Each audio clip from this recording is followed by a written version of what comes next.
Mayo Experience. Mayo Experience. Mayo Experience. Mayo Experience. Experience.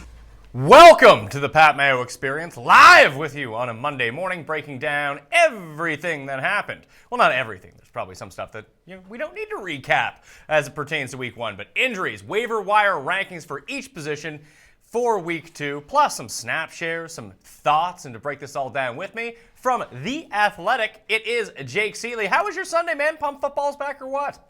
I'm super pumped. Football's back. Yeah, it was great Sunday. I'm ready for Monday, as you can tell already. And I like that we got the memo about the blue today.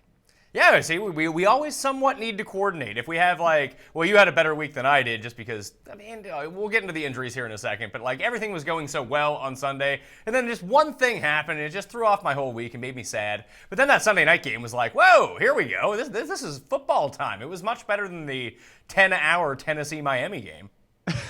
Yeah, that was. By the way, great tweet on that you think that Kenny Stills officially hit the record for the longest touchdown, time between touchdowns? Yeah, well, listen, I'm not, I don't have a place to confirm any of these stats, but just intuitively, it made a lot of sense to me. I would assume you're correct on that. For the longest time between touchdowns in a single game, I'm pretty sure he set that record. All right, I want to let everyone know that you should give the episode a like right now while you're watching. Helps keep the show free and able to allow us to go at 9:30 a.m. on a Monday morning. We're going to do this every single Monday. We're going to be taking questions at the end of the show in a question and answer period. So save your questions for then, because I'm not going to look at the ones at the top. I'll look at the ones at the bottom when I say, hey, load in your questions. Then Jake and I will get to it after we run through everything. Also, subscribe to the audio podcast. You can do that on iTunes, Stitcher, Google Play, wherever it is. And in the description, you can find a link to the Week 2 now. Waiver Wire Rankings tomorrow, ranking show, Wednesday DraftKings show,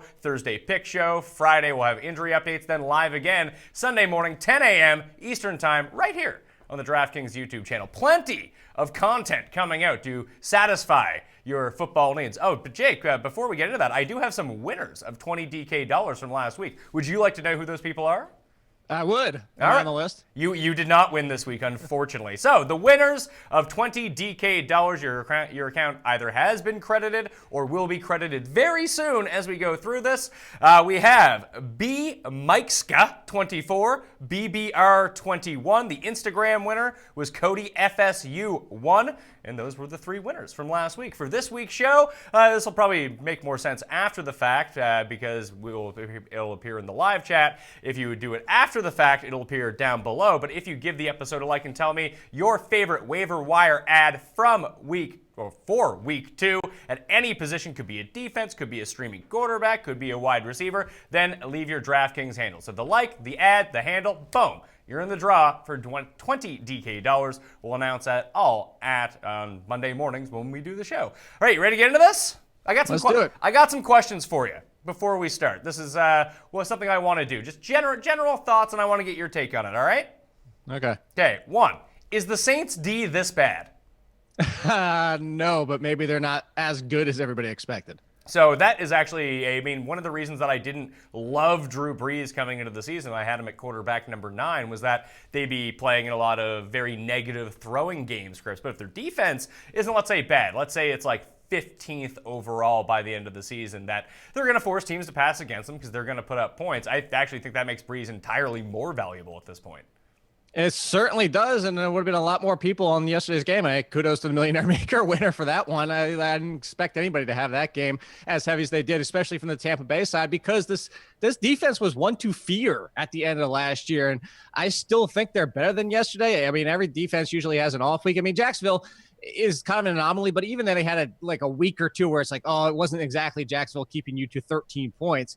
I don't think they're that bad, but to see Fitzpatrick do what he did yesterday, I know he's the smartest man in football and all that type of stuff, but you have to be concerned that, to your point, that there may be more middle of the road this season. And if so, to your point, Drew Brees could get back into that discussion where we're not that scared of him anymore because he's throwing for 3 touchdowns and 300 yards and 404 some days again.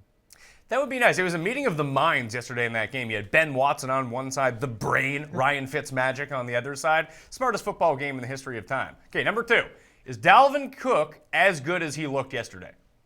He is, because he's as good as he was last year. The only question was health, and he's back to 100%, and he's that damn good. The only problem with Dalvin Cook is, as you saw yesterday, and what the Vikings came out and told us they were going to do, was that for the beginning of the season, they're going to limit his touches. They want to keep him for the stretch run. You mentioned the same thing. I think we did it on a preseason show a bunch of weeks ago, that they have Super Bowl aspirations. They want Dalvin Cook healthy. So if the Dalvin Cook owner starts to panic a little bit, maybe next week you even see more of a split, but depending on what the game flow is, I think that that's a time to pounce on Dalvin Cook, because, yes, he is still that good. Remember last year, people were talking about him as a top 5 running back before he got hurt. Well, I mean, he did end up for the week inside the top 5 of overall running back snap share. The top 5 in that category, Elliott and Connor both played 92% of their team's offensive snaps. C. McSee, Christian McCaffrey, 85%, Elvin Kamara, 81%, and Dalvin Cook played 80%. So he was number 5 but in that. The touches. The touches were down, but he was constantly on the field, and that's always nice to see, because we thought that if they were, it was just they didn't give the ball to the running backs all that much, because with Latavius Murray playing only 20% of the snaps, it's not like he started piling up like 11, 12 touches like was kind of the fear. I think this is a really good sign for Dalvin Cook going forward. The other guys that actually played above 70%, you can find all of this in my column up on DK Playbook, the Waiver Wire Rankings. Good place to follow along, too. All the snap shares are up there right now, so it's actually in the description of the video and the podcast. You can hit that. Lamar Miller, Saquon Barkley, 77%. Melvin Gordon, 76%. Same with Joe Mixon. Peyton Barber, 73%. Jordan Howard and Dion Lewis were both 71%. So that's the next question. Do you think Jordan Howard will continue to be involved this much in the passing game? I do. Look, oh, good I God. Was one of those, I was one of the people last year that was saying, what the hell is your problem with not liking Jordan Howard? And I was one of those people again this year saying, all right, we just did this last year. What the hell is your problem again this year? And you had not just the fact that Jordan Howard, yes, he had his passing game struggles last year. Yes, Tariq Cohen is a terrific pass catcher, extremely explosive. He catches the ball and he's gone. You have to use him in the offense. And they did. And you saw that last night. They used him in the offense. But the thing that was also said was, it's not just Jordan Howard was working on his pass catching. We've heard that before from other players. It's the fact that they're running out of the shotgun more, which we saw last night. Nagy said he fits his offense for all the people who said that Jordan Howard wasn't going to fit the offense. And he used him, 4-4 on targets, wasn't it? 4 for catching for 4? Yeah, 5 for 5. 5 for 5, even one better. So there you go. He is on pace for 80 receptions this year. And that's not going to happen. I think he's going to come in around 40 to 50. But at 40 to 50, I mean, we're talking a terrific all-around running back. I mean, that's Ezekiel Elliott catching 40 to 50. And I'm not saying it's Ezekiel Elliott because of the rushing side, but that was the fear with Jordan Howard. And I even joked it last night and said, oh, look out, Jordan Howard, PPR running back. How impressive were do you think this is going to be a consistent thing with the Bears? Because we saw this with Kansas City the past few seasons. When they script their plays to begin, they look incredible. And we saw that coming out of the gate. The defense looked good, but the offense was on point for the first 15, 20 plays. And as the game started to lag on, the offense got progressively worse. Do you think that's going to be a common theme here? I think it could be. It's kind of like your birthday party and you only plan for an hour and a half and people are still hanging out 2.5 hours later and it sucks. That's kind of what they do. Just plan out the whole damn game. Come up with 70 plays. What's the problem? I don't understand. You look so good at the beginning and it tails off towards the end. And you're right. That harkens back to, hey, that's where Nagy comes from, is the Kansas City Andy Reid offense and that system. I hope that he comes out of the game thinking, you know what, I learned something out of this. I need to plan more, maybe just save something for the second half. But yes, they look amazing to start. They look like a completely different team in the second half. Hopefully they get some kind of a consistency going forward, and they will have some better matchups. Again, I talked about this in my matchup column this week on The Athletic, is that Green Bay's defense is not great, but it's underrated, and they're actually very good at defending the tight end, which is what we saw in the struggles last night with Trey Burton. Well, it felt like Trey Burton got written out of the... we saw this with a couple of receivers yesterday, Chris Hogan being one of them. Someone actually made the great point that, he's still Hollywood Hogan, but after yesterday's performance, he's Hollywood Florida Hogan, not necessarily the good Hollywood. But they just didn't... I thought it was going to be NWO Hogan or something. No, that would be good. That would be a ratings boom. We did not see that from Chris Hogan. I was thinking of the old one at the end where they kept trying to hang on to it and trying to make it a thing. But Hogan he ended up with the 5 targets. He only had the 1 catch, but that's where the Texans decided they wanted to stop the Patriots on defense, and they were like, sure, we'll pass to every single other person. I'm not concerned about Chris Hogan. I'm not concerned about Trey Burton. They got up early, and they just didn't need to throw for 3 quarters. No, they needed to throw as much, and that's my point. The other point was they're very good at taking away the tight end, and it's not even like they were double covering and locking. Oh, we got to stop Trey Burton. They're just very good at covering the tight end. They did so last year. They did again last night. So that's to your point. They need to force feed it to Trey Burton. Should we be concerned about Aaron Rodgers' knee moving forward? Yeah. I mean, the dude couldn't plant off of it. Did you watch the highlight package towards the end of the game where they were showing it in consecutive, like every single time? He was like, "Oh my god, I got to throw off this leg again." Like I'm watching. I want to see what the reports are today and tomorrow. I don't know how he doesn't miss time. I don't know how they let him come back in that game. Well, they let him come back in the game because they pay him all this money. And like, Aaron, here's the deal: you go out and win this game on one leg because you have, I guess, Patrick Mahomes, the way that he was just flicking the ball for like 50 yards yesterday, probably has the best arm strength. But like, I don't understand how a guy of Rodgers' stature is able to just generate so much momentum behind the ball. Because at least with Mahomes, you see like the height. And you're like, yeah, well, right. if you're a coordinated tall guy and you're built, you can get that sort of torque and that sort of force. I just don't get where it comes from with Aaron Rodgers. Well, look at Drew Brees. He can throw it 50 yards downfield. I mean, he can't throw it like 65. Yeah, but Rodgers, like, he was throwing off 1 foot, and like you always say, it's like it's just the zip that he has. Brees doesn't have the same zip as Rodgers does. That is very true. So again, if this turns out to be like now he's missing games and they potentially made it worse by letting him play, this is going to be interesting. I am concerned. I am definitely concerned about Aaron Rodgers. Now I'm not going to go sell him for a bargain basement price in a trade. But if somebody's going to give me top 5, if somebody's going to give me Aaron Rodgers value for him, I would sell him. Yeah, well, it's not a bad choice, not a bad opportunity to go look for that too, because everyone just watched him. Yeah, they saw him get hurt, but they saw him come back and play awesome too. So you still give some credit to Randall Cobb, by the way. Everybody's giving credit to no Rodgers, credit for Aaron. It was a slant pass. Like Randall Cobb basically did most of everything on that play. Yeah, and nobody wants to give him credit. It was like, oh, Aaron Rodgers came back and gutted it out. That's a out. story. No one wants to talk about Randall Cobb. People are still concerned he might get cut. Yeah, you think he's going to get cut this week? Probably not. Okay, is Carolina's defense as good as it looked, or is Dallas's offense that bad? I think it's a mix of both. Carolina's defense, if you were talking about fantasy-wise, even was drafted as a top 10 defense, or should have been. They have a good defense. They have a lot of good pieces on that team, including you start with Kuechly. And you look at the rest of it, though, I think it's offset by also, yes, Dallas is that concerned. Like, your number one wide receiver is Allen Hurns. We've had this whole discussion. So you start with Allen Hurns. Michael Gallup is raw as a rookie. He needs to develop. I like him. He has the best talent on that team. But Cole Beasley led the team yesterday. Terrence Williams, the team finally looks like they've started to give up on Terrence Williams and Deontay Thomas. I mean, you look at this wide receiver core, and then you talk about Jeff Swaim's the leader, and who the heck is the tight end that they're going to be using. And this is a team that the offense outside of Ezekiel Elliott is awful, honestly. So I think if you look at it, yeah, it's a mix of both. The Panthers defense is really good, but I think there's legitimate concerns about the Cowboys offense as well. Well, this is sort of playing out. I remember when everyone sort of attacked me because I had Ezekiel Elliott ranked as number 6 running back coming into the year.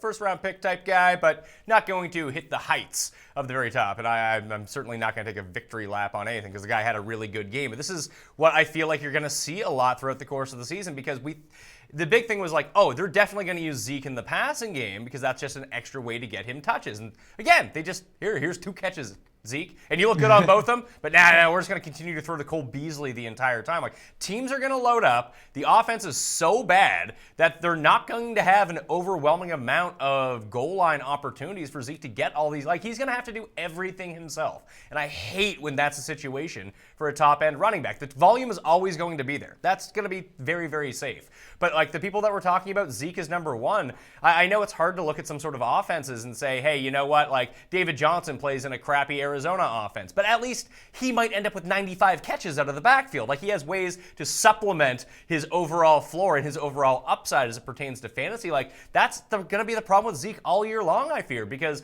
where their offense sucks so much, they're just going to turn around, give it to him, and hope he can, like, grind out 4 yards of carry up the middle and keep the clock going because they don't want to be on the field. I think he's a little bit better than that. We already had that discussion, and so far it definitely looks like more of a concern than I initially had. But again, I'm kind of attribute some of it to the Panthers defense. The Panthers defense is a very good unit. I want to see next week's game. Honestly, against the Giants. I mean, look at the fact that the Giants front 7 and they struggled until Leonard Fournette left the game, and then TJ Yeldon was great afterward. They cannot stop the run. I think Ezekiel Elliott could have a huge game next week, and that'll be real telling. And I say that because if the Giants limit him, because of what you're saying, and they just focus on stopping Ezekiel Elliott. And if Ezekiel Elliott doesn't come out of next week's game as an RB1, then yes, I will at next Monday's show. I'll be like, well, it looks like you're right, Matt. Okay, so two big running back situations in the same game that did not quite play out as a lot of people thought. I mean, you were kind of on this Penny Carson situation. They both played 44% of the snaps in the Seattle backfield. They had an equal amount of carries out of the backfield. They had 8 each. Carson looked way better than Penny did. But do you envision this being a thing moving forward, that it's about a 50-50 share and like they're pot committed to Penny? Because it didn't seem like that was going to be the case. And after watching Carson play, it looked like he was way better. Running, but then you got Penny in the passing game. So that's where I actually think it's going to be but Carson did more in the passing game. No, he didn't. He did. He had 3 catches for like 50-something yards, didn't he? Or did I'm pretty sure Penny had more. No, maybe the Carson one. There was a Carson one, the huge catch that got called back as a stupid Brandon Marshall. But I thought that Carson ended up. Now I have to go look it up. Let's see. No, I'm gonna look. I'll save you the. I was gonna look. I'm pretty sure. I'm almost positive because I brought this up. Penny was 4 for 35. Carson was 3 for 28. Both had 5 targets. Okay, so there you go. He had more in the passing game. So I guess to the call back, I didn't see the one that's called back, so now it's not. Throw my point out the window. I was going to say Penny had a little bit more in the passing game. But in any case, even if you bring that back, let's bring it back. Now you're talking about 4 catches each. So to your point, it's going to be 50-50. I don't think it's pot committed to Penny. I just think it's exactly what I've been saying before, is that Carson's fine. He's a good running back.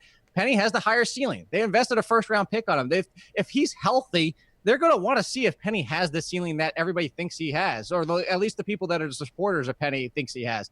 If they get halfway through the season and you're still seeing numbers like we did yesterday, and it's 50-50 split and Carson still looks better, they're eventually going to stop giving the ball to Penny. I mean, look at the Buccaneers. Ronald Jones was inactive yesterday. So at some point, you don't care what the draft cost is, but I think that because he missed time, because he was hurt, he's getting back into shape because he let those pounds get added onto him, I think they're going to still give him touches until they continually see him not perform better than Carson. And at least yesterday, that's one game in the books. One game in the books yesterday where Carson did look better. All right, so on the other side of the ball, Phillip Lindsay just threw a wrench into everyone's Royce Freeman problems. So 39% snap share for Freeman, 35 for Lindsay, 25 for Devontae Booker. Like, this looks like a full-out committee. And people are now talking about, like, hey, Phillip Lindsay is the ad off the waiver wire, but I think he deserves to be picked up. And we'll get to the rankings here in a second, but if he's only going to play 40% of the snaps, like, are you ever going to use him?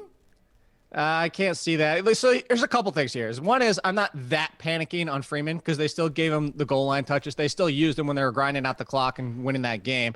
So they still show the confidence and wanting to go back to him and keep using him. So I'm still okay with Freeman. I might even consider trying to buy low because maybe yesterday was just an anomaly for the matchup. Because the thing with Lindsay is, look, coming out of college, and for what he did with it was Colorado State, I believe, or whatever it was, he had a ton of rushing yards and a ton of production. But again, it's a small school situation, and he's a small dude. We're talking 5'8", 180. He's not even like that 5'8", where he's 210, and he's just got all that thickness through his body. I mean, he might be 190, 5'8", 190. So he's in that range where it's like, oh my God, this guy is small. And that was one of the biggest reasons a lot of people weren't talking about him. He wasn't even invited to the combine. He had a great pro day. But with Lindsay, because he's that size, and as if you watch that game, he's one of those guys where, you know, a lot of people like to give the mythical 110%. But let's just talk about what he does. He gives 100% every single play. Every single play, he is trying to run out of his living mind. And sometimes that's his own problem, is because he overdoes it. He's not patient enough to let blocks develop.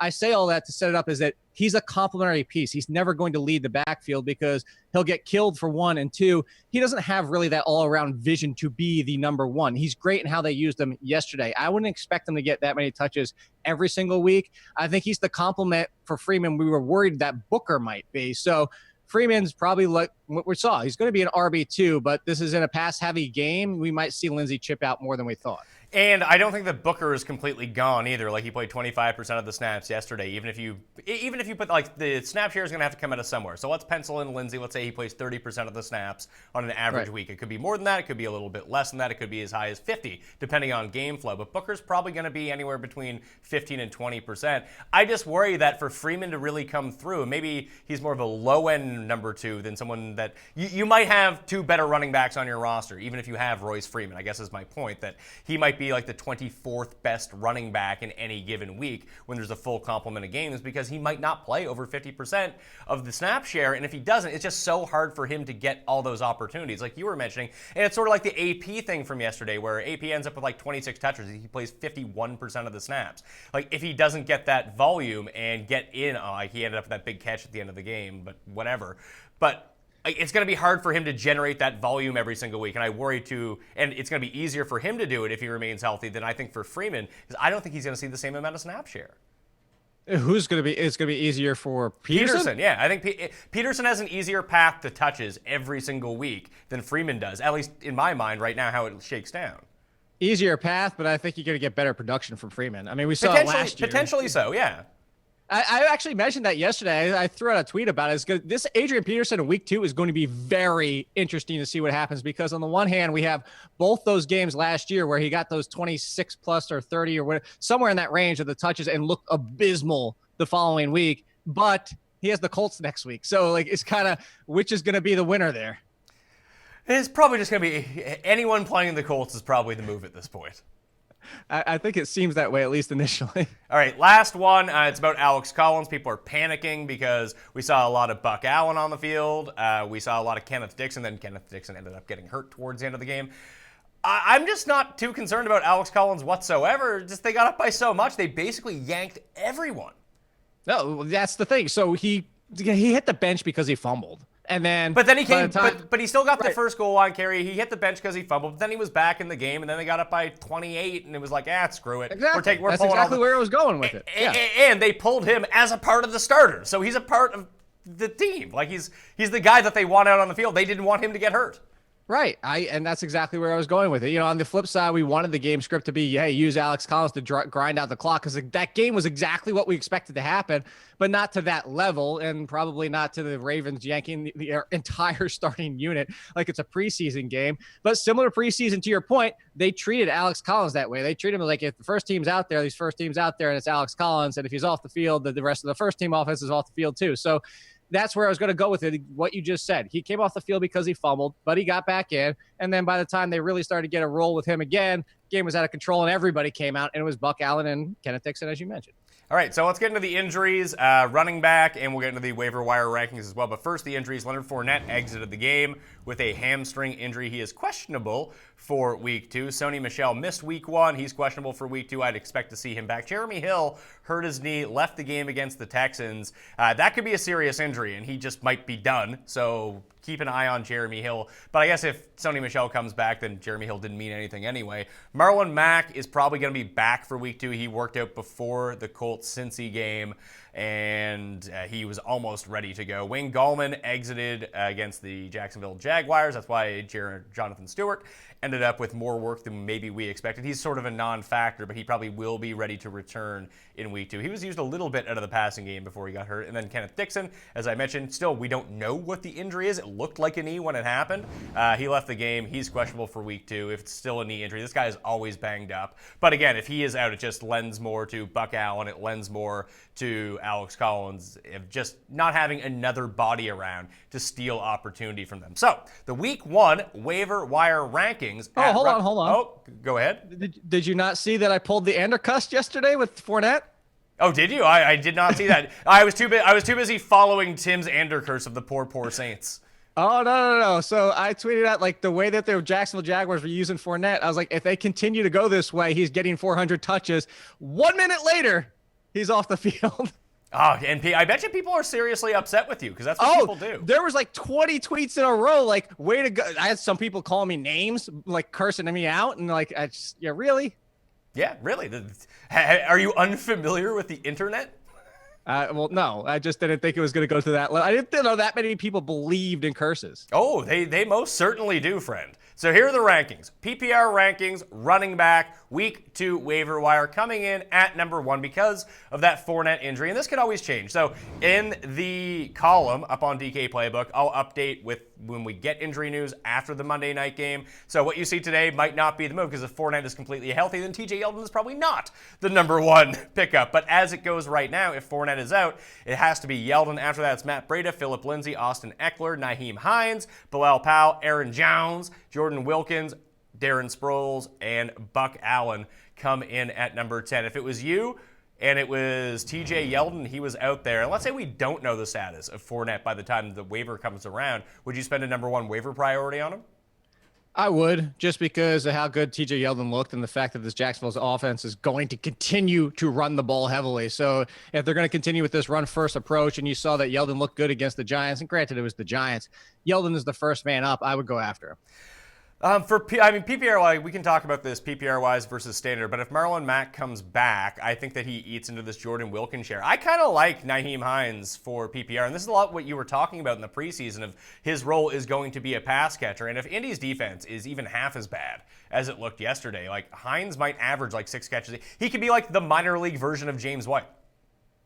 He definitely could be, but I don't like the fact that 3 running backs in this backfield. This is a true committee, and they're okay with that. But I don't think that he is a part of that committee. He's not going to get a ton of rushes. He might get like 3 or 4 a game, but it seems like any time that they're in a passing situation, he's just on the field. Maybe, but you also don't know. Marlon Mack is a good pass catcher. And now Hines is definitively the best pass catcher of this backfield, but it's not like a Theo Riddick situation from years past. I think this might be. I don't. So we're on different pages than that one then. Well, I don't think that anyone's going to go out of their way to go pick up Hines. Like, you don't need to burn a waiver priority, but if you have like a fab budget, put in like a $1 bid if you play in PPR scoring. I think it's worth. Remember how excited we all got about Cohen last year after week 1 when he had like 10 catches and they just turned out that he was someone you couldn't. Well, not everybody. Well, some people did. I was one of those people because I'm wrong all the time. Everybody was like, RB1, oh my God, Jordan Howard's dead. But in terms of Hines, I think that you can mine. Remember, Chris Thompson now is different than Chris Thompson way back in the day. Remember when I used to just have Chris Thompson on my team all the time, and I'd roll him in during bye weeks and roll him in for injuries, and he'd end up with like 6 to 8 targets some weeks. I think that he won't be as good as Chris Thompson, obviously, because he's not as big a part of this offense because there's more mouths to feed, and he'll never touch the ball realistically unless they're passing inside the 10-yard line. But if you're looking for like a cheap 10 points, I think that Hines in a PPR format could lead you to that. Now, I like Eckler more because I think he's a bigger part of this offense, but I think that people are kind of savvy to Eckler. Yeah, I'll give you, so the cheap 10 points, I'd say, like if you told me cheap 8, and I know the nitpicking, it's just I see more of a clog back there with Marlon Mack than like I said, Theo Riddick this year. Actually, I think he is Theo Riddick this year because I think Theo Riddick has more to deal with in the Lions backfield this year than he has in years past. So if you want to put all this together and say they're on this page and Tariq Cohen and Chris Thompson are another because they're going to get used more and you can rely on them more, I think they're not quite on their level. But to your point, yes, he is cheap. He's somebody that is specifically, obviously, only in PPR. In a deeper league where he's your flex running back, I think he's definitely somebody you can pick up and you can get him for free almost and just stash him to your point. I'm not going to trust him week in and week out because even in PPR, Theo Riddick had some weeks where he only got you 5 or 6 points because it was only 2 for 13 or, something like that. Well, one of the big things with Theo Riddick in a lot of those circumstances too was that the Lions defense, well, it's not great. It's definitely better than what the Colts are running out there right now. It seems like they're going to be trailing in a lot of games, or at least in passing situations a lot. That's true. Again, I would be more with you if it wasn't for Marlon Mack. If Marlon Mack is out, I'm definitely more on board with this. Well, the snap share yesterday, Wilkins played 56% of the snaps. Hines was on for 45, and Kristen Michael, still Christine because he had another bad game, and he hasn't earned his way out of not being Christine yet. Only 4% of the snaps. Like, how do you think that gets divvied up once Mack is back in the mix? Because I don't know if they're going to go full-blown committee. I think we might see something like we just saw in Denver yesterday where it was like 39, 35, 20. But I think that Hines is going to play like 35% either way. And if he's on the field that much, I think he has value. I was actually going to mention the Broncos. That's funny that you said that, but I think it would be a little bit more. I think it'd be like 35, 30. I think that'll be more than you're giving that third person credit for. But we'll definitely see this next week. I mean, the answer will be there for us. He's worth a stash for your point. Breda, Lindsey, are you good with them as number 2 and 3, or would you bump them down and bump up someone like Eckler? No, I would bump up Eckler. I was on the Eckler should have been drafted to begin with. And it's not just because of yesterday, and this isn't like, oh, look at me. I call it. We talked about it in the preseason. The Chargers wanted to give Eckler more touches. They want to get him more involved because of yesterday. And yet Melvin Gordon was still used a ton. Austin Eckler is going to have PPR standalone value this year, similar to Tevin Coleman. And I think that's the thing. That's why I'm higher on it. I would actually, the TJ Yeldon would still be first because you have to take that, depending on when your waivers are. If we don't have news on Fournette, you have to take that chance with Yeldon, because if Fournette's out, that's a huge boost for Yeldon. But if Yeldon, let's just say Fournette is playing, Yeldon moves out of that number 1 spot, I would probably go Eckler first. Wouldn't Breda with a 50-50 timeshare, and after watching Alfred Morris just put the ball on the ground in the red zone over and over? They still used him. They still use him, but that was almost like a complete split down the middle, though. And right. I just think that if Morris is going to, I don't know if he's going to continue to fumble in the red zone over and over and over again, but it seems like this swing towards Breda, maybe they just don't want to play him that much. Maybe that's the deal. But I was surprised he wasn't as involved in the passing game. But the waivers. Well, that's what I was going to say. That goes back to Jimmy Garoppolo, and like the fact that we talked about at the end of last year with the Carlos Hyde effect is that he wasn't throwing to him that much. So I think that's why I'm not as high on Breda, even after seeing 50-50 yesterday, is because just because he's out there doesn't mean he's seeing passes. Yeah, well, I guess, Jimmy G is not a big fan of the check down, and now we do have a bit of a history with that. But I just think that Breda can beat out Morris at some point. And I was just stunned that he was less than, all of these rankings are less than 60% owned in leagues. So I was just surprised to see him less than 60% owned, to be perfectly honest. I thought when Jarek went down, everyone went and either got him or Morris, but there was 2 people in your league. One got one got the other. And that seemed to be the case. I'm surprised Breda is under the 60% as well. But we'll put it this way. If you want the potential ceiling, it definitely is Breda, because if he pushes Alfred Morris aside and then we can get some type of consistency with him and maybe Jimmy throws to him a little bit more out of the backfield, you can have a potential RB2 there. Eckler for now, for me, if I need help right now, maybe if Fournette's out and you need a pickup right now, or maybe you're still dealing with the situation from the preseason with Jerick McKinnon and you're trying to fix pieces and put them together. I think if I want some help for week 2, I'm going Eckler. If I'm looking for the best potential return long-term, it is Breda. All right, so I'll move Eckler up to number 3. I'll bump Lindsey down a spot. Should I put Hines above Lindsey? No, I would not put Hines above Lindsey. But that's because I don't like Hines as much as you do. Okay, what about Bilal Powell? Put him above Lindsey? I think there's a chance Bilal Powell could end up number 2 after tonight. Look, what we saw towards the end of the preseason was it's not just the fact that they wanted to use Bilal Powell. It was Bilal Powell was running with the ones a lot more than Isaiah Crowell was. I'm watching this game tonight for that specific reason, to see what the Jets do with their running backs, because if it is Bilal Powell, and I know we've been doing Bilal Powell for the last 3 years, but if he's getting that lead, if he's getting the lead touches, if we come out of tonight's game and it's 60-40 Bilal Powell is going to be up there with TJ Yeldon, and it'll be Bilal Powell number 1 if Leonard Fournette's healthy. It's true, and you could even make a case that if you're a Fournette owner, you might have to go get TJ Yeldon if he's going to miss a week or 2. But if Powell does get like a 65-35 or 60-40 split, that he might actually be number 1, because he might have sustained value all throughout the course of the year, where Yeldon only has value until Fournette comes back. Exactly. Why didn't they? Were you surprised they didn't play more Corey Grant in that game? A little bit. I thought that once Fournette was out, we were going to see more of him. The announcers actually said something about it, and they made the comparison to the Yeldon is bigger than you think he is, and he's more similar to Fournette, and to the talk about the Corey Grant and all that type of stuff. I don't think that was the reason for it. I'm surprised that Grant wasn't used as much, especially with the success that Yeldon had. And I say that because it looked like no matter what you did, you were getting some yards on the running game against the Giants. And I thought they would use Corey Grant and a little bit of space out there. I honestly was a complete surprise. Well, the big thing, too, is, and I think people forget this when we were talking about Fournette in the preseason, Fournette is he's just a volume monster that if he's on the field, if he's healthy, you have to play him. He's a number 1 running back because he gets so many touches. Almost like what you alluded to, how they use him. Like he could, if he ever stayed healthy, he could end up with 450 touches in a year. But when Fournette missed time last year in those 3 games, the Jags offense actually gained more yards on the ground per play than with Yeldon and Grant than they did with Fournette. Like, it's not a huge... Fournette overall might be more skilled, and if he can withstand all the punishment that they want to give him, he's a grinder that I just don't think that you can't just give Yeldon 25 carries a game. And, hell, you can't give Fournette 25 carries a game, as we saw. He's going to hurt his calf, he's going to hurt his hamstring, it doesn't matter what it is. But in terms of efficiency, there's not that huge of a difference. There's not. We're kind of looking at the Steelers situation. Like, do we really care that much if the next man up is going to be just as good? We're forgetting that this offensive line had already started to come together last year, and then they added Norwell, and now it's a great unit. It's honestly a top 10. It might be pushing for the top 5 offensive lines in the league now. What do you think happens with Bell now? Oh, Bell? fires his agent? I don't know.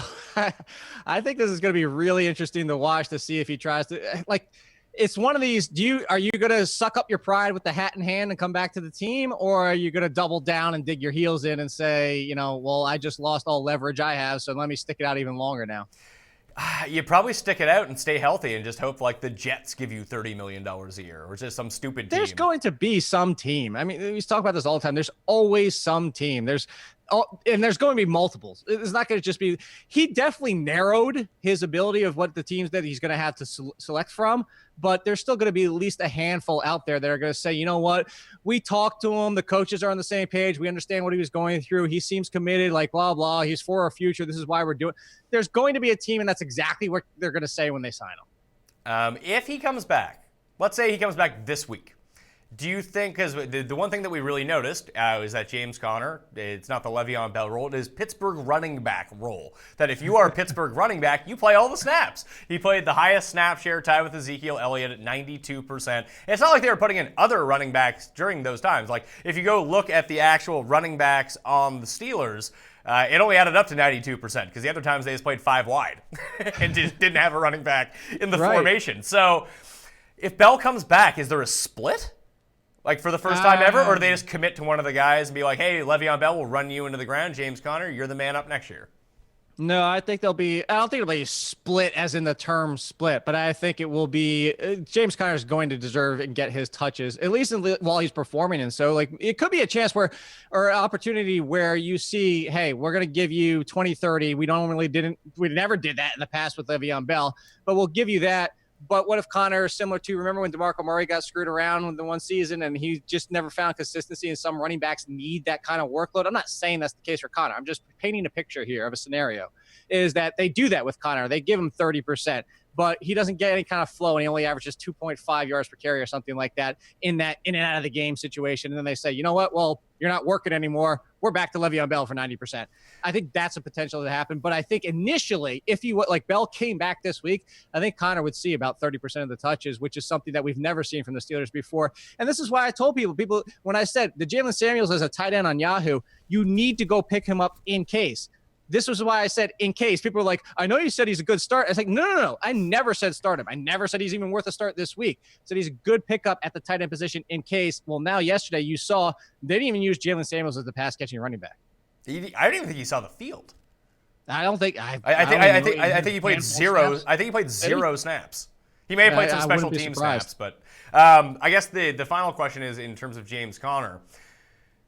Do you buy high on him right now? Because people are still worried about Bell coming back, what that does to his role, and you probably won't have to pay even today. Because this is what people like to do in fantasy. They're like, oh, I have an asset that's worth a ton. I can sell it for the world.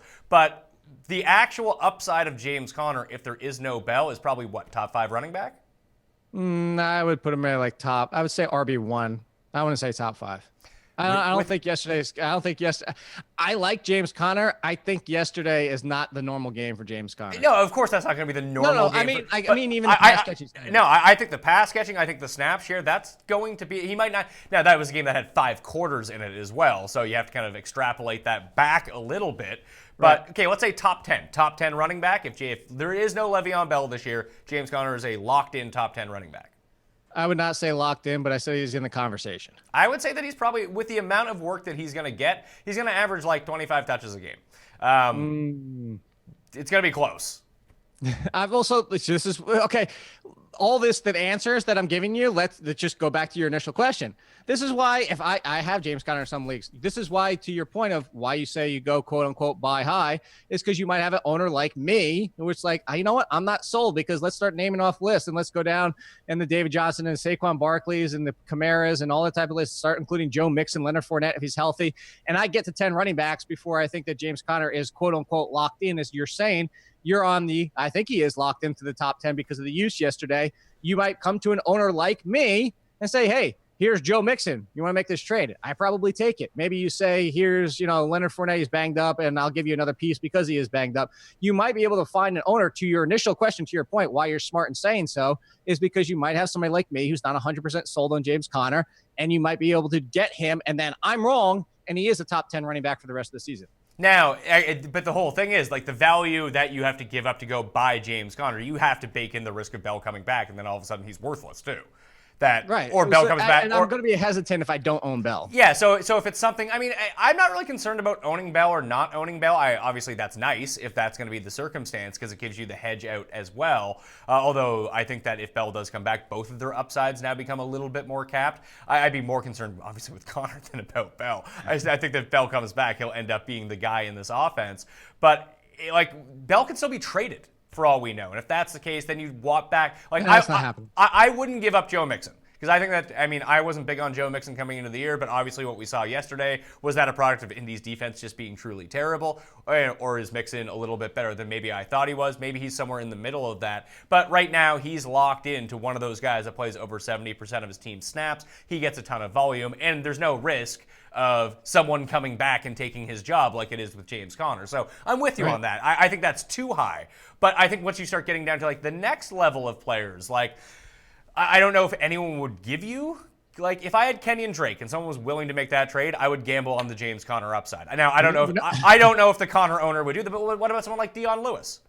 If I had Dion Lewis, I would make that deal on pure speculation that I could potentially get James Conner and I could have a top 10 guy. Lewis. Oh, yes. Like, I would trade Lewis for Conner. Oh, absolutely. I thought you were saying it the other way. So, absolutely. I would trade Dion Lewis in a heartbeat for him. I'd trade Kenyon Drake for him. It's funny that you said Kenyon Drake because I'm in a super flex league where I own Conner, and I went to the Bell owner, and I said, here's Conner and Patrick Mahomes for Kenyon Drake and Russell Wilson before last week. And that was my offer. I thought that was a legitimately good offer, and he declined it. But now we're in a situation where, you know what? I don't want to make that trade anymore.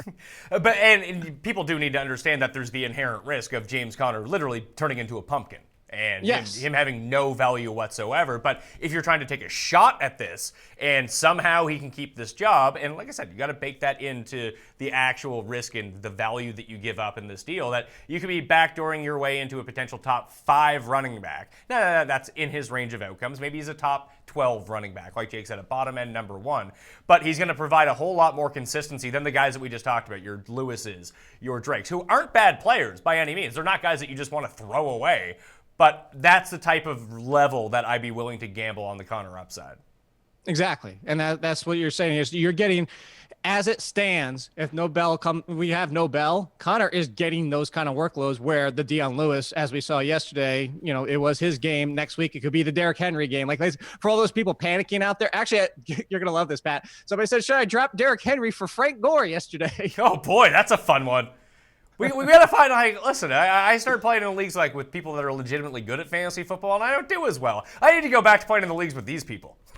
I know, right? And then tell them yes. So you can you definitely want to go do that. And whoop, scoop. But, like, would you, if you had to own one the rest of the season, would it be Henry or Lewis? Because I came into the year saying it's Lewis, and I still think it's Lewis, but they're not guys I like to own.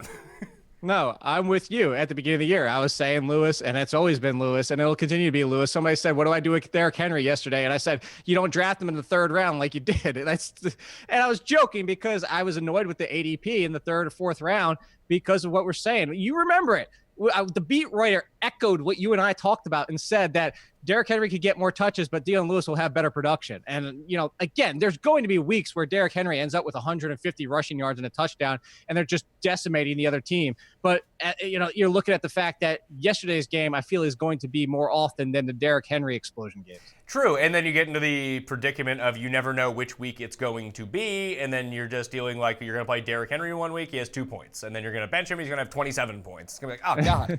And I actually... No, that's the problem. If you own Derrick Henry, you have to keep him in your lineup. But that's not great for your lineup. No, it's not good for your health. Because, like, even in the rankings every single week, I'm going to have Derrick Henry around, like, 24 or 25. And he's never going to finish anywhere near that. He's going to be like running back 5 for the week or running back 55. Yeah, wildly underrated or wildly overrated. And Lewis, I think, is going to have some more consistency in that situation, but he's not trustworthy by any means. No, you're right. So I can actually see that Denver backfield breaking down a little like this, where you just get into a situation where you don't know who to play every week, and it becomes a giant headache. And that's what we expected going in, honestly. And now you loved Royce Freeman.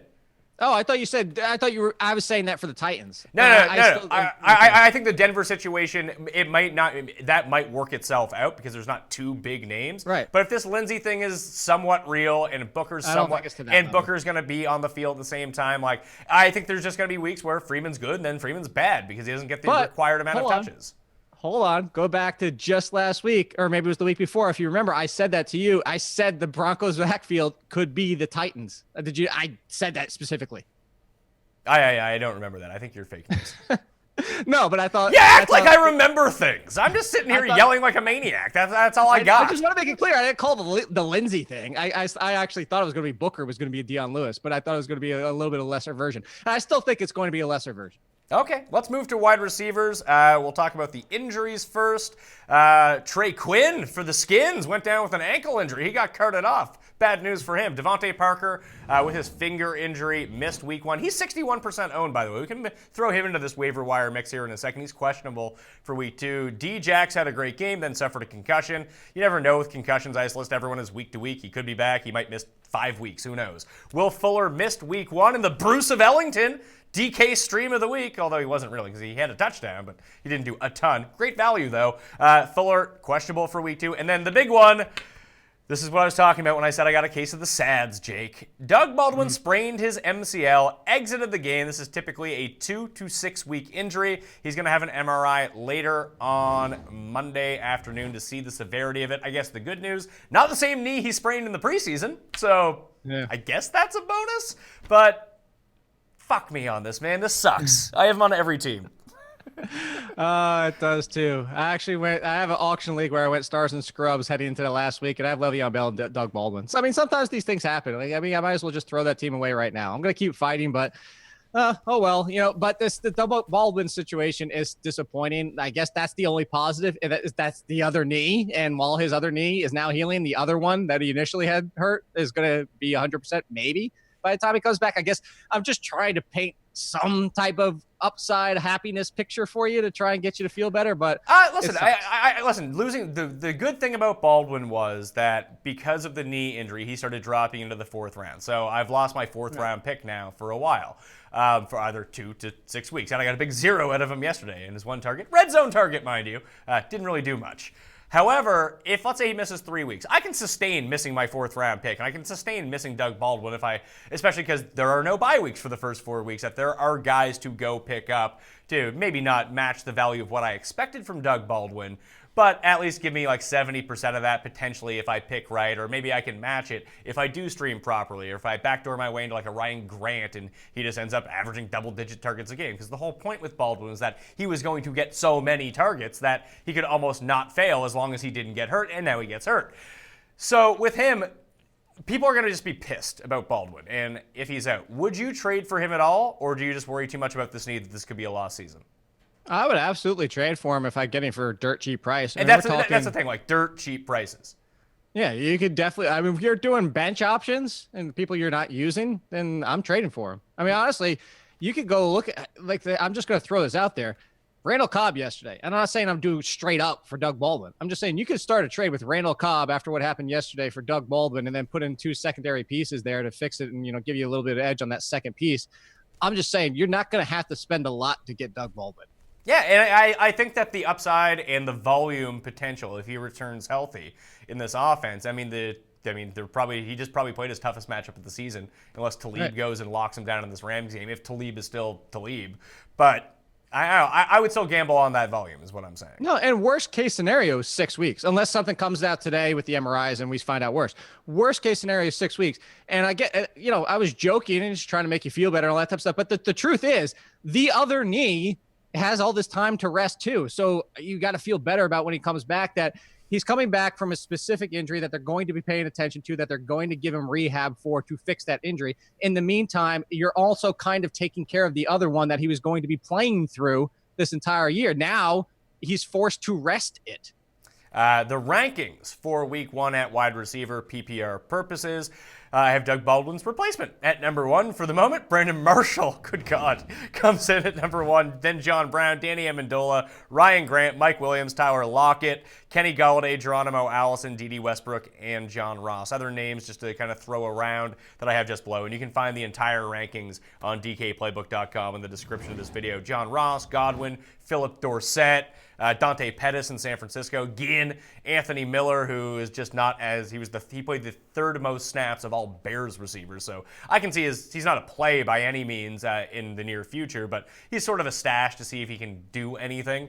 Bruce Ellington, DJ Moore because of the Greg Olsen injury. Maybe he gets more run. Curtis Samuel could return this week, but we're still not sure. Marshall number 1, I would go Marshall over Lockett while Baldwin is out. I would too, but I would go Lockett over everybody not named Marshall and John Brown. Really? Yeah, look, I mean, you look at it, he's the number.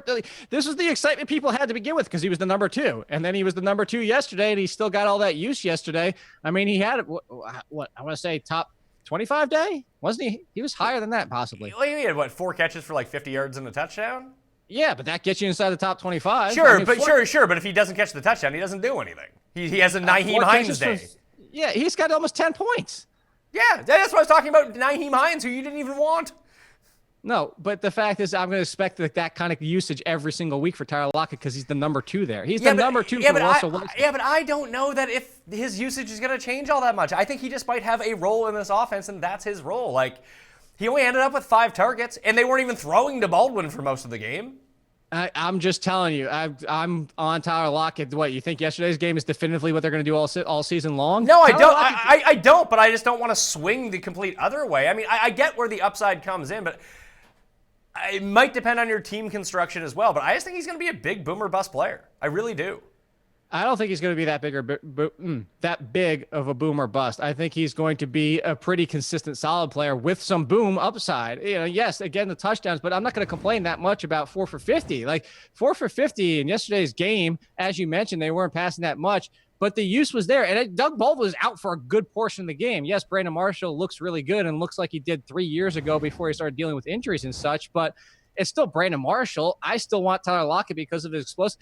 Tyler Lockett's basically John Brown for this offense.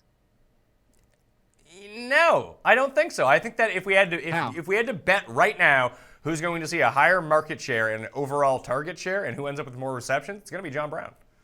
Now we're just done with Michael Crabtree? I'm not done with Michael Crabtree. I just think that there are enough other pieces in this offense that I think they're going to lean very heavily on Brandon Marshall. Will Disley? Jaron Brown is still a part of this offense. And then now they have 2 tight ends. They have a tight end no one even ever heard of who is good. No, I'm telling you, this is John Brown and Tyler Lockett are basically the same thing. I don't think so. I think that John Brown will be more consistent week to week to week. I think Lockett's going to be just as consistent, and you know how high I was on John Brown. Yeah, I would prefer John Brown. I think that even someone. Well, I said I would go John Brown then Lockett. I would just put Lockett 3rd. All right. I mean, as long as Danny Amendola is healthy, the guy's going to be a target fiend. What did he do yesterday? Well, Miami. Okay, can we extrapolate much from that game? No, but you can extrapolate who had the better game. I can, before the first weather delay, I think Amendola had 4 catches on 6 targets. They never went back to him because they were up by too much. And then started returning touchdowns. No, because exactly what happened yesterday is what I've been banging the table for is it's Kenny Stills' offense anyway. Yeah, well, you can't pick up Kenny Stills. No, you can't, but you can pick up Tyler Lockett before you pick up Danny Amendola. For upside purposes, you're right. If I'm just playing week to week to week, Amendola, I think is just going to be more consistent right now.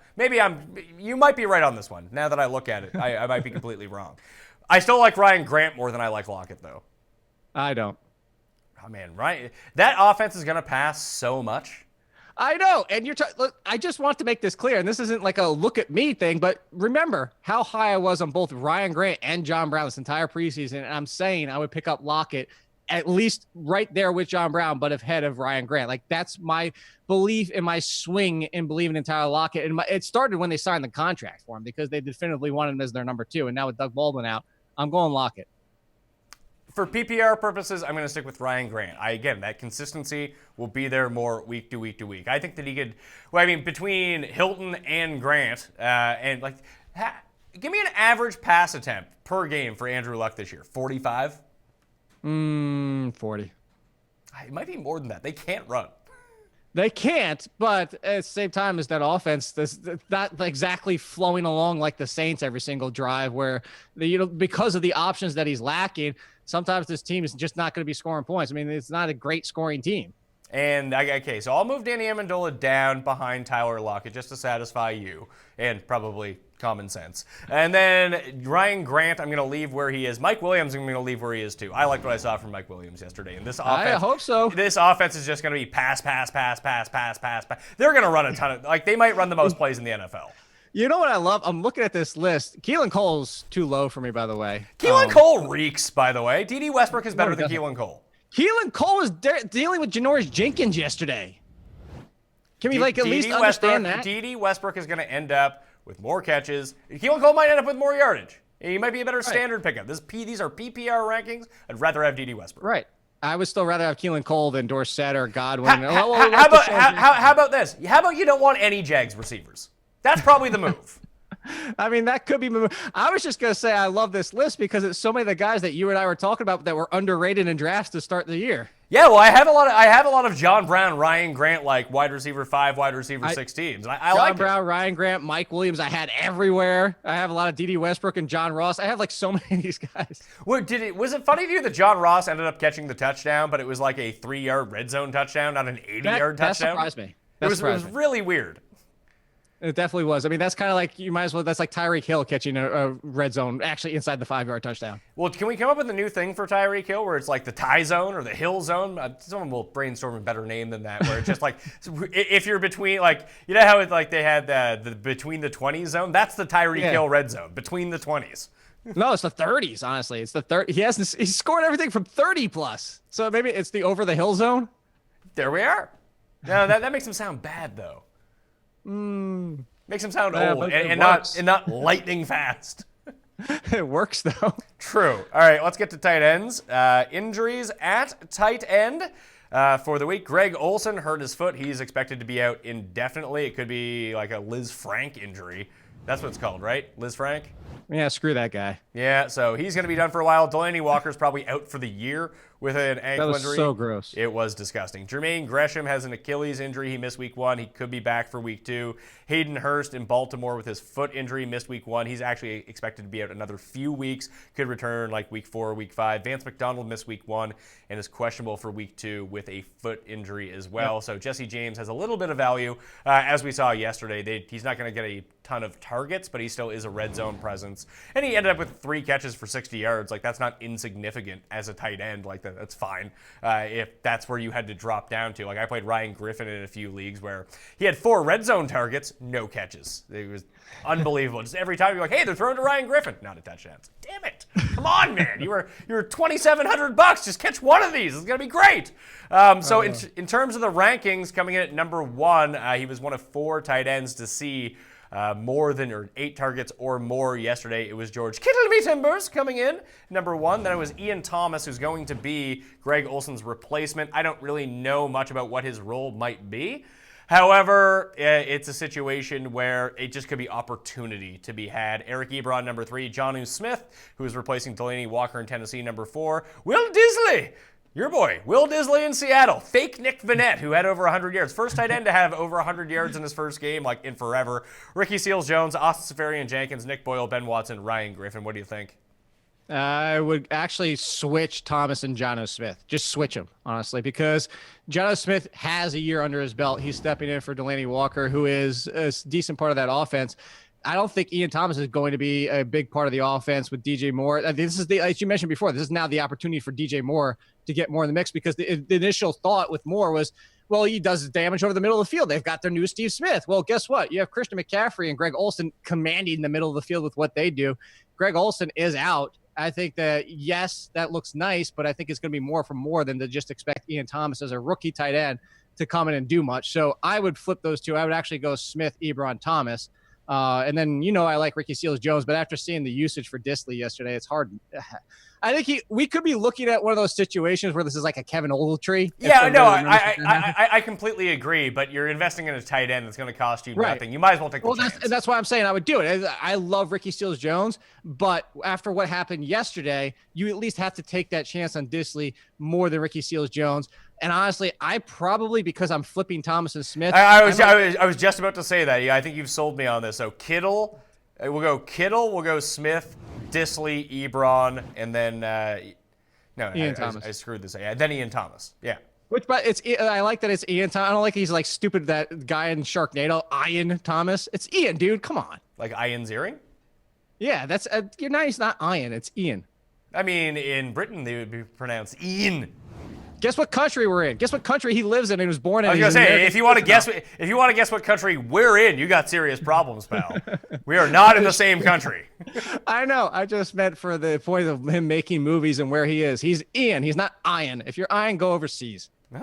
Get out of my country, Jake Ciely. Get that wall built. Yeah, you just want the wall just to make sure people can't get out, not necessarily coming in. They can't get out.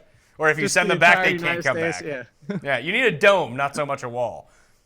Oh, yeah, biodome. Yeah, well, no, it doesn't need to be biodome. Just have like a retractable roof, like they have at some baseball stadiums. Maybe that's a move. Sounds expensive though. I don't know who's 5 minutes. I don't know who's paying for that one. Very pricey stuff when you start talking about like even Skydome costs way too much money. It sucks. Quarterback streams for the week, quarterback injuries really. Marcus Mariota. We talked about Aaron Rodgers just a little bit with his knee injury. We'll wait and see what happens with him. What do you expect happens here with Mariota in this elbow injury? Do you think they just benched him? Because he hurt his elbow, and then there was like a 10-hour rain delay. They were like, screw this. I'm hoping that's the case, and not because I have a high investment in Marcus Mariota, but I have a high investment in Corey Davis. And if Blaine Gabbert's under center, I'm feeling very bad about what happened. All right, so QB streams. I don't really care about QB pickups. I play week to week. If you want QB pickups for the year, go find someone Check my else. column. Yeah, check Jake's column. When's that coming up? Tuesday? Tuesday. Yeah, Tuesday on The Athletic, Jake's column. 12:01 a.m. Eastern time. Ooh, that's pretty spicy. You taught me that. Well, I mean, that's when my rankings are coming out this week. I'll just be a day ahead of you anyway. Much worse rankings, mind you. That's why you get them the day ahead of the fact.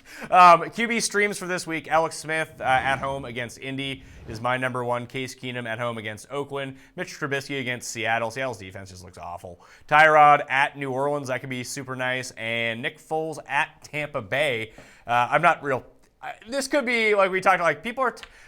So many people hit up my Twitter timeline last night to ask like legitimate Ryan Fitzpatrick, how good is he questions, like they've never seen Ryan Fitzpatrick before.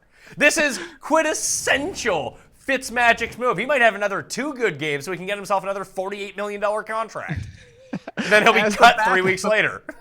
He's gonna come out of the first 3 games with like 1,000 yards and 8 or 9 touchdowns and get benched for Jameis Winston.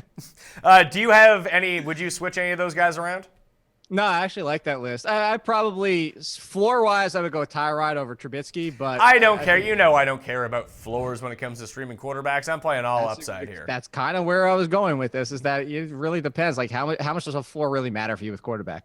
Yeah, and it doesn't for me. And with Trubisky, I mean, obviously Tyrod's going to have more rushing upside than Trubisky does, but I did like the fact that he was running around and called his own number. That was nice. We're not asking you to start Peterman. I mean, aren't you glad? I told you the Bills were geniuses. They did exactly what I said was going to happen. That's why they started Peterman. And so he looks so terrible that when Josh Allen comes in and fails, hey, at least he's not Peterman.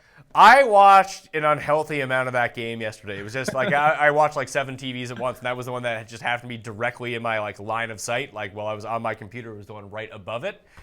It was hilarious to watch. Like the Bills are so terrible. It's kind of funny.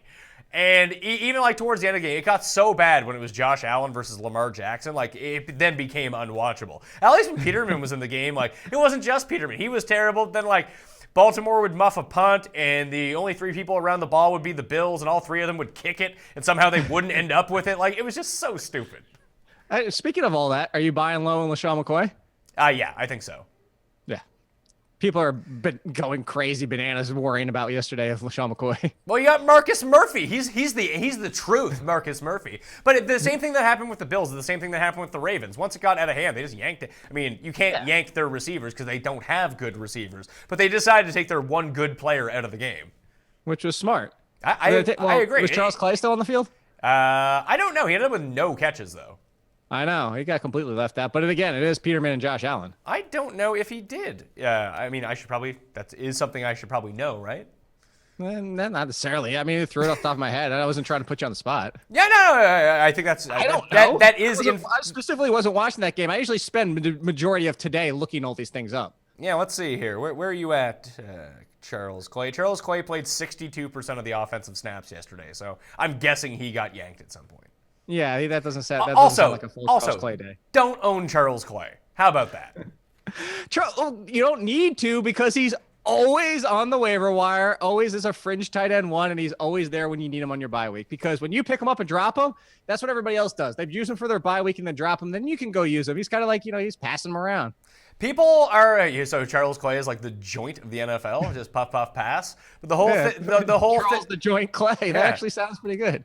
The whole thing is, and no one ever plays Charles Clay on the weeks that he actually does anything. They always pick him up the week after he does something and expecting him to do stuff, and he ends up with 0 points. That's the Charles. But somehow he finishes the year at like tight end 14. Sure, because he's gonna have a lot of like 5 for 25 games, and as you know, as long as you play all 16 games, that'll get you like top 15 for tight end. 550 yards and 5 touchdowns is all it takes to be a tight end one. Charles Clay is the Frank Gore of tight ends.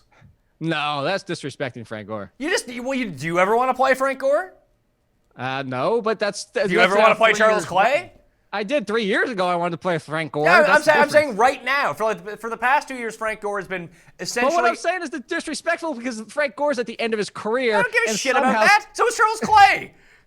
I get your point, but I'm saying they're at different stages of their career. Like Frank Gore is like 75 years old and still doing it. Well, they're not graded on a fucking bell curve. It's today. How are they? They're the same guy. You don't want to play either of them. Whatever. All right. DSTs.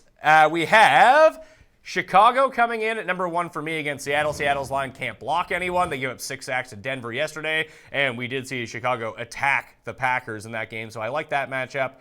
We have Cincinnati against Baltimore on Thursday night. I would have said Baltimore there too owned.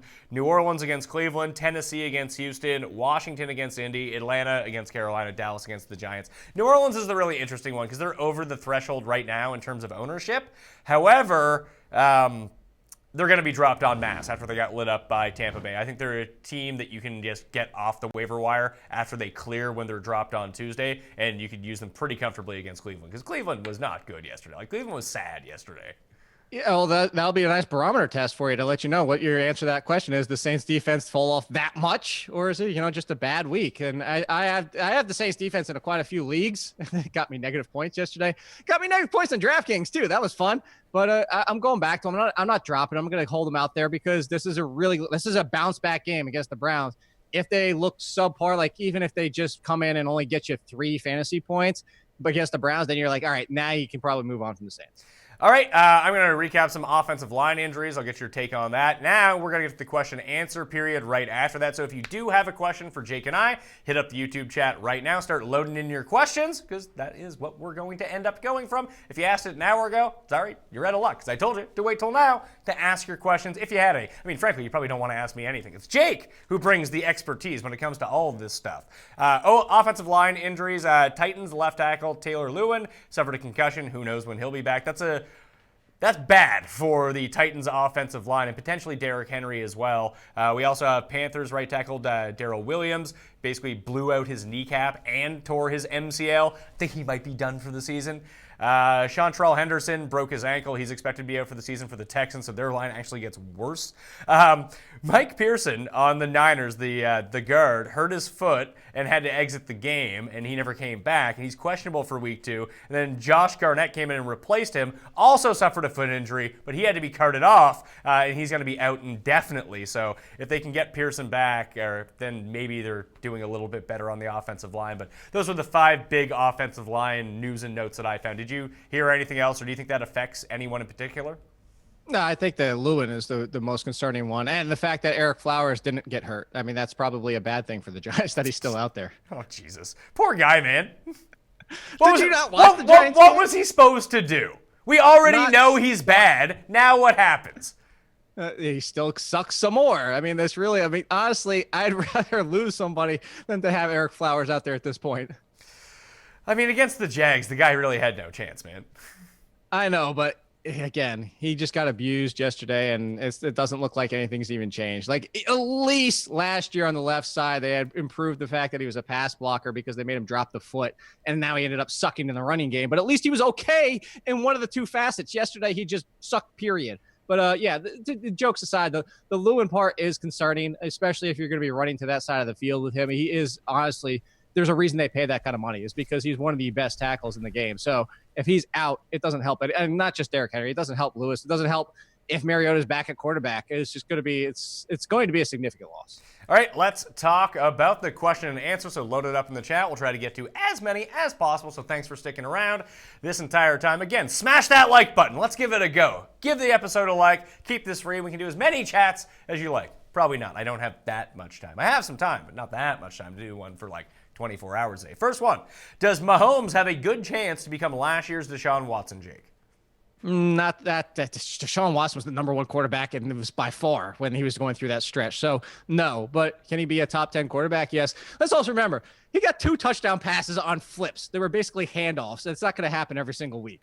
Fair enough. Will Brandon Cooks have a career game tonight? I'm going to say no.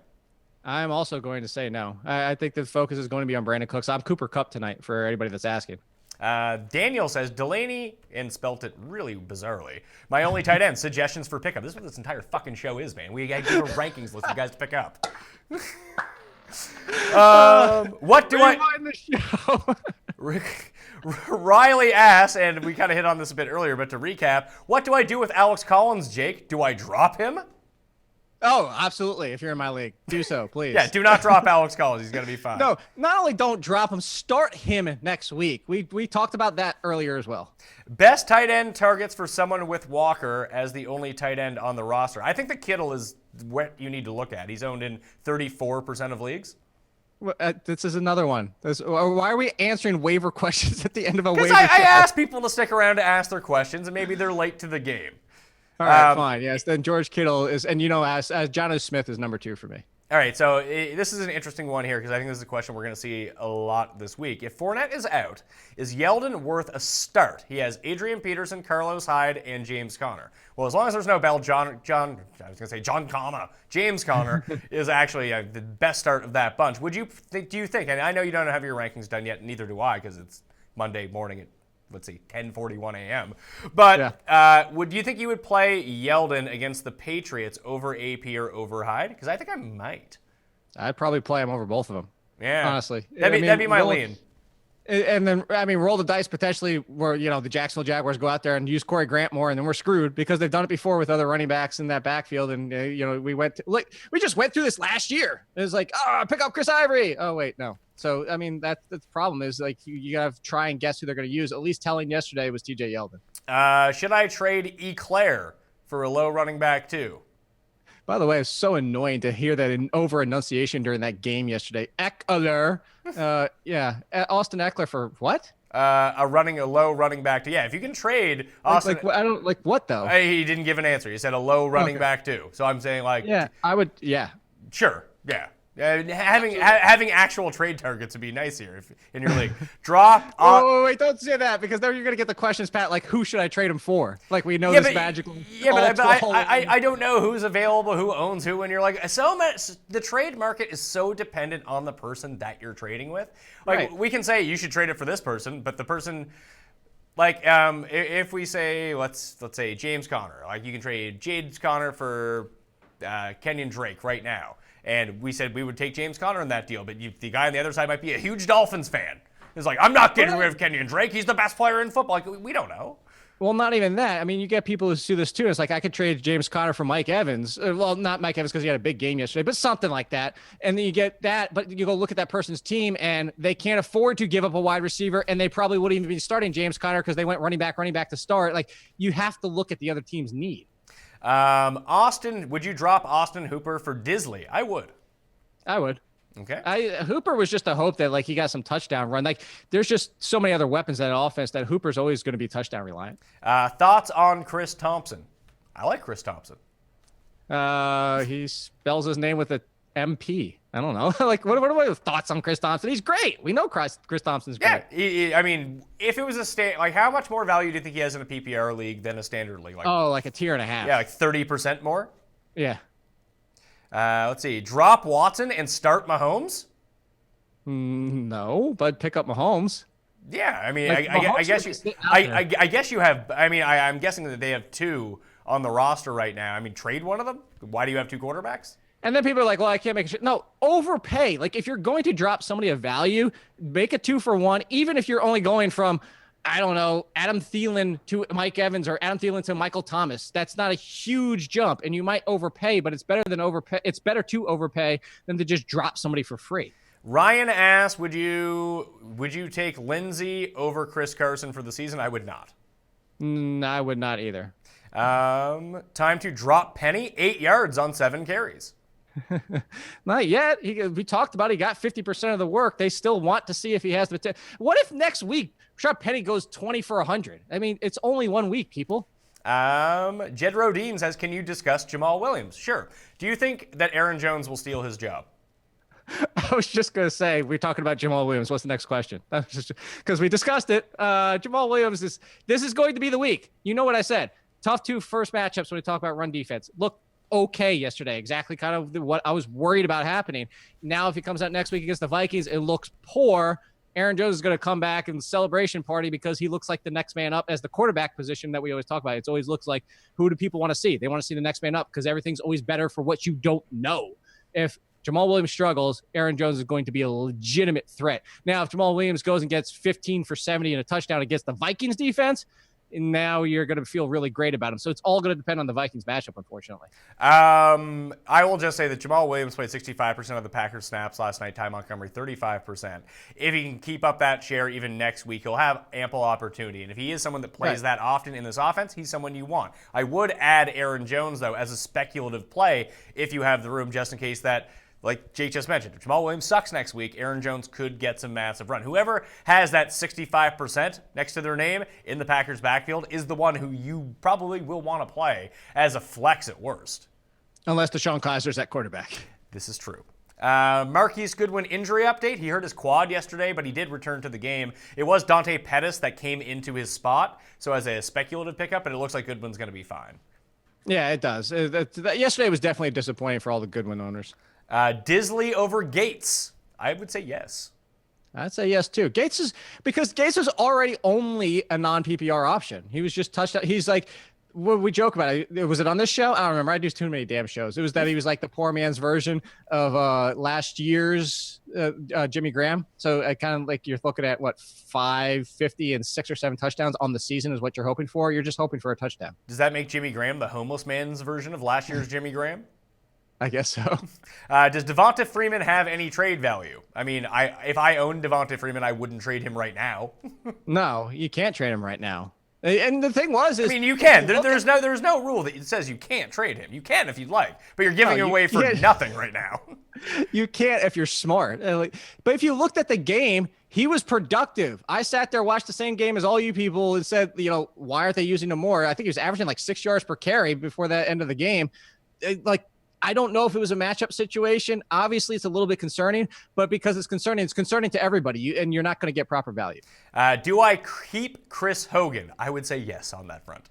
Chris Hogan was not only top 10 wide receiver last year before he got hurt, he also did nothing in week 1 of last year as well. Someone asked about buy low targets. Chris Hogan's actually probably a really nice buy low right now. Chris Hogan's a terrific buy low target. Would you rather buy low on Chris Hogan or Devonta Freeman? I'd rather buy on Hogan. Yeah. Hogan. Is Kerryon Johnson worth a bench spot? I think he's worth a bench spot for tonight because they play tonight. And Jake, I'm glad you pointed this out on Twitter. And if people didn't hear it, you have to check your league settings. But on Yahoo, this works the best. It's that you can, if you don't play a player during a certain week, you can then drop them and make an ad. And players on Yahoo don't go on to waivers until they actually play the game. So you can use the trick, and you should be using it all the way through for just one rotating bench spot.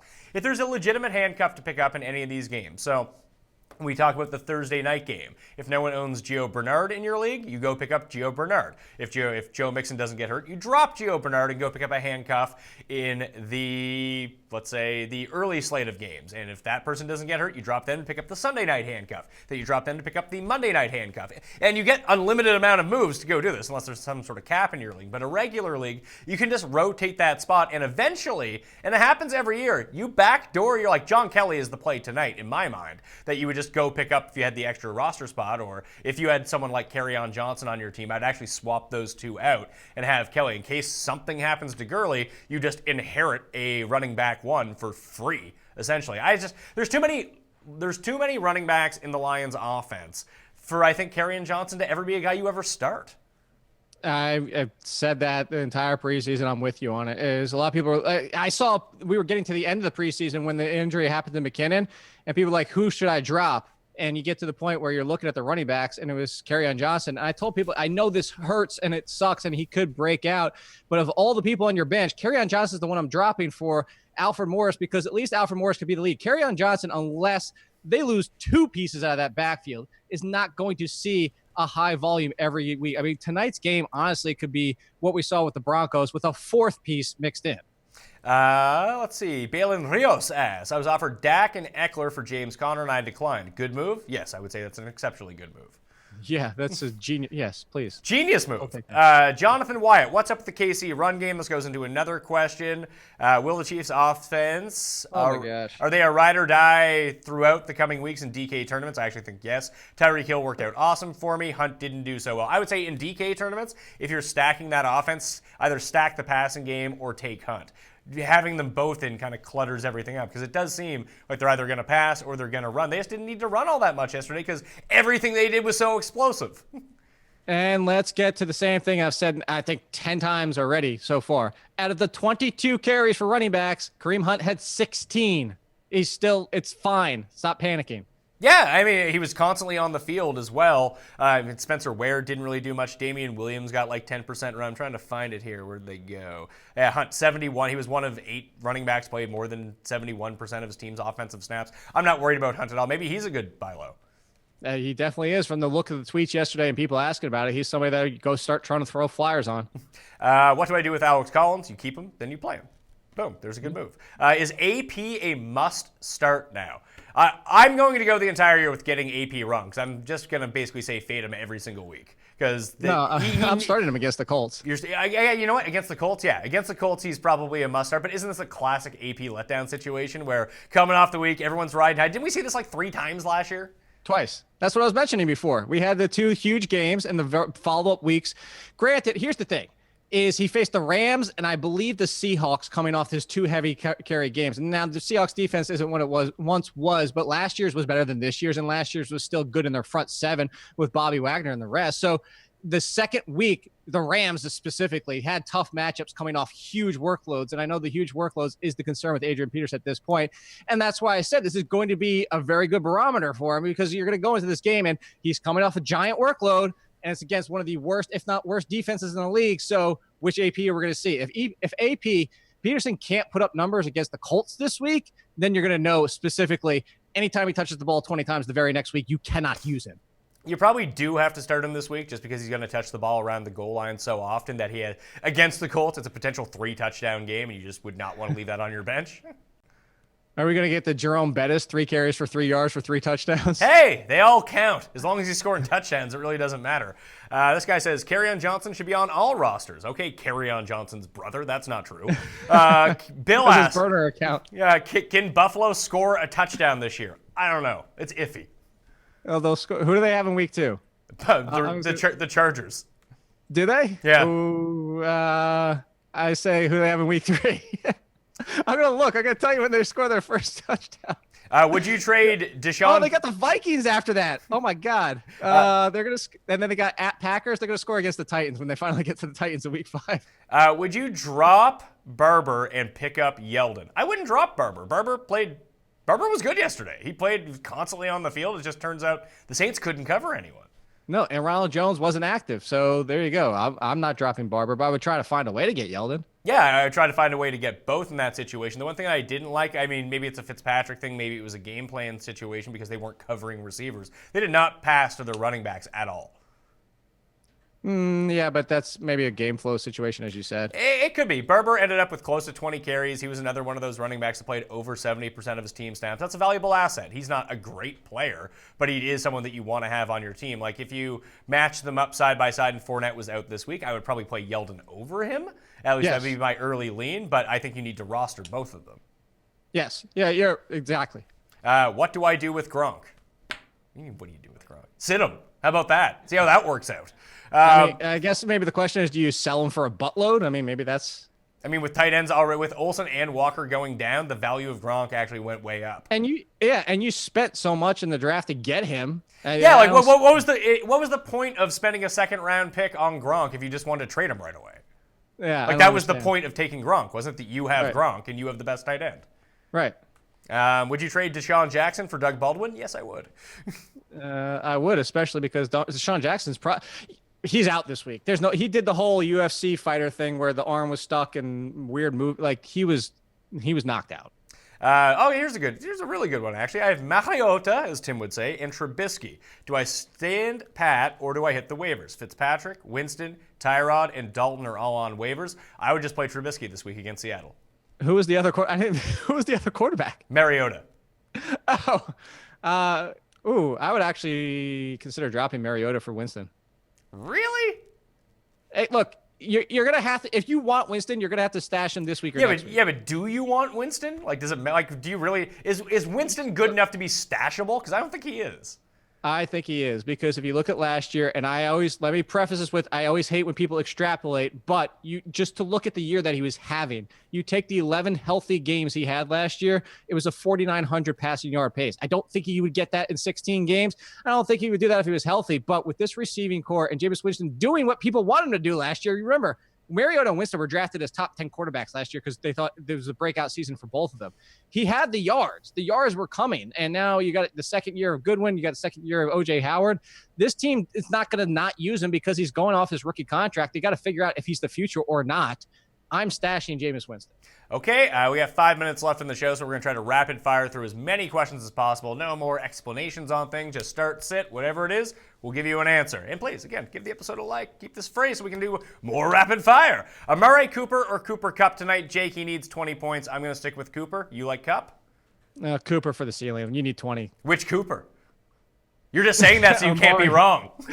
I wasn't even thinking about that. I'm up by 12 points in a PPR league, and he has Robert Woods. Oh, I hate these fucking questions. Am I okay? Am I okay? How the fuck am I supposed to know? Randall Cobb or Brandon Marshall until Doug Baldwin comes back? I'll take Brandon Marshall. I think that's super close, though. It might depend on the matchup week to week. Marshall non-PPR, Cobb PPR. Like, I think you would just want to have Cobb on your team in general. For the if you have to pick up one of them, I think I would pick up Cobb because I might want to play him in like week 15 where I wouldn't want with Brandon Marshall. That's fair. Okay. Keeper league. Connor's value much higher because of next year? Nah, I don't know that he's guaranteed to be the running back next year. That's another one. I sell high in dynasty and keepers and stuff like that just because I'm not sold on him long term yet. It's one game. He looked amazing, but it is one game. I have Royce Freeman and Burkhead starting. Go to Yeldon to start over either. I mean, it's a bit early for maybe. Probably. If Fournette's here. If Fournette is out, Yeldon over Burkhead. Okay. I mean, Burkhead ended up with close to 20 carries yesterday. Bad game, but that was kind of shocking. Yeah, but Sony Michel should be back. Could be back. All right. If Sony Michel's out, then stick with Burkhead. See, it's Monday. Exactly.